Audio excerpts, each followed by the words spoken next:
জানি না কেন আজকের দিনটা আসলে, আজকের ডেটটা আসলে বুকটার ভিতর না খুব একটা আনচান আনচান করে যে একটা ভুল সিদ্ধান্ত মানুষের কতটা ক্ষতি করতে পারে।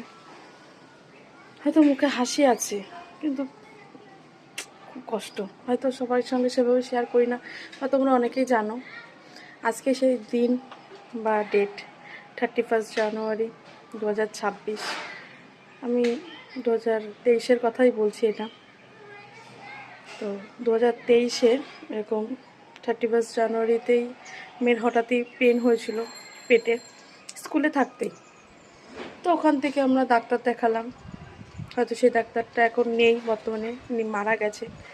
আমরা গোড়া ডাক্তার বলেই চিনতাম, সবাই চেনে গোড়া ডাক্তারকে। উনি সাজেস্ট করলো শঙ্করচিলে যান, ভালো আমার সার্জেন ডাক্তার আছে, আমি তাদের হাতে রেফার করছি। ওর ওটি করতেই হবে এমার্জেন্সি, ওর অ্যাপেন্ডিক্সটা উপরে উঠে গেছে, বা ওদের যা কথাবার্তা বলার বলে। তা আমরা এদিক ওদিক না তাকিয়ে হয়তো ভগবান ভেবেছিলাম, কারণ উনি আমার কাছে ভগবান, হয়তো আমার মায়ের কাছে ছিলেন না। তা শঙ্করচিল আশ্রম, সবাই এখন হ্যান্ড্রি গিয়ে বা শঙ্করচিল যাই হোক সেই নামে সবাই চেনে। ওখানে গিয়ে ডাক্তার দেখলো, বলছে ইমিডিয়েটলি অপারেশন করতেই হবে। আমাদের কোনো সময় দেয়নি, যে বলছে এখনই যদি অপারেশন না হয় ক্ষতি হয়ে যাবে, হয়তো পেটের ভিতরে ফেটে যেতে পারে। এটা নিয়ে অনেক মানে ওরাদের যা বোঝানোর আমাদের বুঝিয়েছে, আমরাও বুঝেছি। আর হয়তো তখন সেই মুহূর্তে আমি আর আমার হাজব্যান্ড ছাড়া কেউ ছিল না পাশে। এবার যা বোঝার দুজনের মধ্যে সেই ঠিক বুঝি ভুল বুঝি বুঝে মানে সেকেন্ডের মধ্যে আমরা ডিসাইড করি যে না, ওটি হবে, আমরা প্রাণ বাঁচাতে চাই।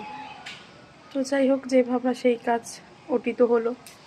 ওটিতে নিয়ে গিয়ে প্রথমত কথা হলো আমরা মাইক্রো সার্জারি করবো, সব ঠিকঠাক করলো ওরা, ওপেন সার্জারি, সেটা অবধিও মেনে নিয়েছি।